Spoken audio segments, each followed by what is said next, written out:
নমস্কার, কৃষ্ণাস কিচেন ক্রিয়েশনে সবাইকে স্বাগত। বন্ধুরা, আজ আমি বানাবো এই ঝুরি ভাজার রেসিপিটি। আর এই ঝুরি ভাজাটা আমি কেমন করে করলাম সেই রেসিপিটাই আপনাদের সাথে আমি আজকে শেয়ার করব। তো এর জন্য আমি নিচ্ছি বেসন 2 বাটি, আর লবণ নিচ্ছি 1/2 টিস্পুন। এরপরে নিচ্ছি হলুদ গুঁড়ো 1/2 টিস্পুন, আর দেবো কাশ্মীরি লঙ্কার গুঁড়ো 1/2 টিস্পুন। এটা আমি একটু পরে মিক্স করছি, কিন্তু আগে দেখিয়ে দিই আমি যে আর কি ইউজ করব। এটা হচ্ছে বাদাম 1/2 বাটি, চিড়ে হচ্ছে 1/2 বাটি, আর কারি পাতা 2। এরপরে আমি বেসনটাকে এরকমভাবে নাড়িচাড়ি আগে মিক্স করে নিই। যে মশলাগুলো দিলাম গুঁড়ো মশলা, সেটা মিক্স করে নেওয়ার পরে এবার আমি অল্প অল্প করে এরকমভাবে জল দেবো, আর এরকম হালকা হাতে নাড়িয়ে নাড়িয়ে মাখতে হবে।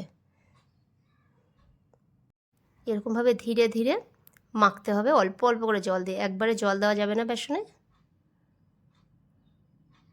তো বন্ধুরা, এই ভিডিওটি দেখার পরে যদি আপনাদের ভালো লেগে থাকে একটা লাইক অবশ্যই করবেন, আর আমার চ্যানেলে যদি নতুন সদস্য হয়ে থাকেন সাবস্ক্রাইব বাটনটি প্লিজ প্রেস করুন।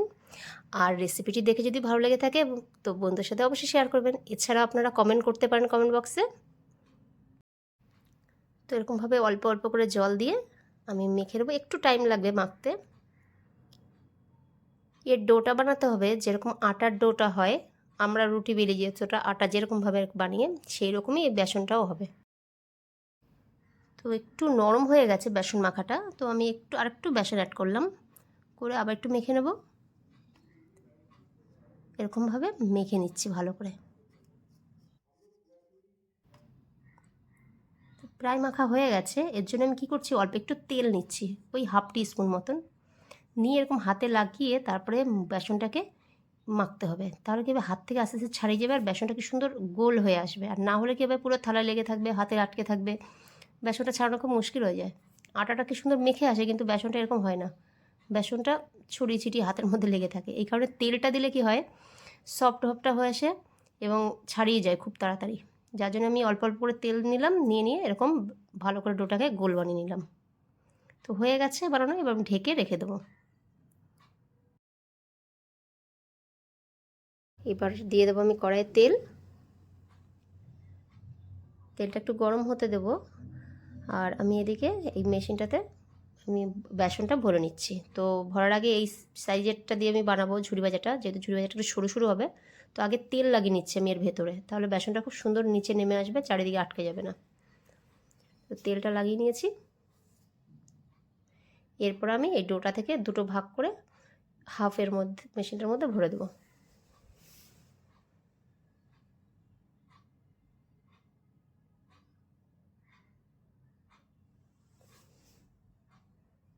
এরকমভাবে ভরে নিতে হবে অর্ধেক, পুরো ফুল ভরা যাবে না, কিছুটা খালি রাখতে হবে। আর এই মাথাটা ভরে দিয়ে ভালো করে পেঁচটা আটকে দিতে হবে, এরকমভাবে পেঁচিয়ে আটকে নিতে হবে। আমি আটকে নিচ্ছি। দেখুন এরকমভাবে যখন ঘোরাবো এরকমভাবে বেরিয়ে আসবে সুন্দর করে বেসনগুলো। তো আমি এরকম দিয়ে দিচ্ছি বেসনটা এরকমভাবে ঘুরিয়ে ঘুরিয়ে দিতে হবে।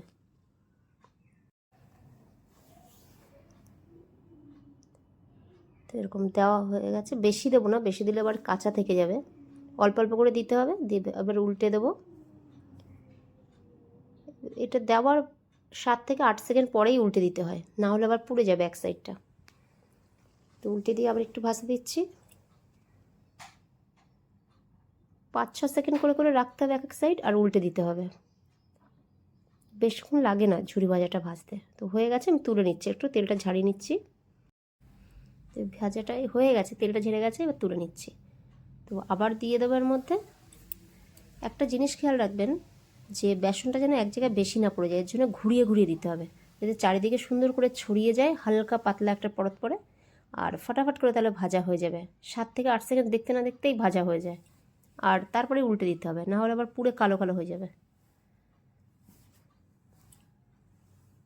এটাও হয়ে গেছে ভাজা, তুলে নিচ্ছি। তো আমি এরকম করে করে পুরো কাঁচা বেসনটা ভেজে এরকম তুলে নেব।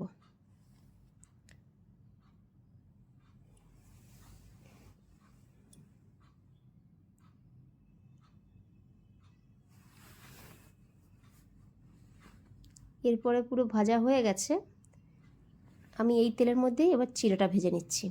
চিড়েটা পুরোটাই দিয়ে দেবো, তেলটা একটু গরম থাকতে হবে, নাহলে চিড়েটা আবার টেনে নেবে তেলটা। এর জন্য গরম তেলেই চিড়েটা দিয়ে দিতে হবে। যেরকম নাড়ি চাড়িয়ে তেলটা ঝাড়িয়ে আমি তুলে নিচ্ছি। এরকম ঝাঁঝরিতে তুলবেন, নাহলে তেলটা ভালো ঝাড়বে না, আর ওই চিড়ের মধ্যে ঢুকে যাবে তেলটা। চিড়েটাও ভাজা হয়ে গেছে, তুলে নিচ্ছি। এরপর আমি এই তেলেই দিয়ে দিচ্ছি কারি পাতা। আপনারা কারি পাতা দেওয়ার সময় একটা জিনিস খেয়াল রাখবেন, যেন গরম তেলে দেওয়ার সময় যে তেলটা কিন্তু ছিটে বাইরে চলে আসে। এই কারণে অল্প তেল না দিয়ে অল্প তেলে ভাজাটাই ভালো। আমি যেহেতু জানি জিনিসটা, এই কারণে আমি সেই সেফটিটা নিয়েই ভেজেছি, কারণ গায়ের মধ্যে তেলটা ছিটে চলে আসে প্রচুর। এরপরে তেলটা ঢেলে নিলাম, এই কড়াতেই আমি বাদামটা ভেজে নিচ্ছি ধিমে আছে। ভালো করে ভাজতে হবে, একটু একদম কম আছে, ধীরে ধীরে ভাজতে হবে, নাহলে বাদামটা কাঁচা থেকে যাবে আর ওই খোসাগুলো পুরো কালো হয়ে যাবে। তো সব রেডি হয়ে গেছে, ভাজা, ঝুরি ভাজা, চিড়ে ভাজা, বাদাম ভাজা। এইবার আমি মিক্স করব, তো ভেঙে নিচ্ছি। দেখুন কি সুন্দর কুরকুরে হয়ে গেছে, আওয়াজ কেমন আসছে। একদম ঝুরি ভাজাগুলো এগুলো সব ভেঙে নিচ্ছি আমি, একদম মুচমুচে হয়ে গেছে। এর মধ্যে এবার দিয়ে দেবো চিড়ে ভাজাগুলো, এগুলো অ্যাড করে দিলাম। তারপরে দিয়ে দেবো ভাজা বাদাম, এরপরে দেবো কারি পাতা। দেখুন কি সুন্দর আওয়াজ, একদম পুরো মুচমুচে ভাজা হয়েছে। এরপরে এই ঝুরি ভাজার মধ্যে মশলা অ্যাড করব, দেবো লবণ, আর দিচ্ছি চাট মশলা অল্প, আর দেবো গোলমরিচের গুঁড়ো। আমি প্লেন লবণই দিয়েছি, কিন্তু আপনারা বিট লবণ দিতে পারেন, টেস্ট আরও বেশি হবে। আমার কাছে বিট লবণ ছিল না, তাই আমি নর্মাল লবণ দিয়েছি। দিয়ে এরকম ঝাঁকিয়ে নিয়ে বাস রেডি। তো বন্ধুরা, ভিডিওটি দেখার জন্য অনেক অনেক ধন্যবাদ। তো আবার দেখা হবে অন্য একটি ভিডিওতে, অন্য একটি রেসিপি নিয়ে। আজকের মতো টাটা।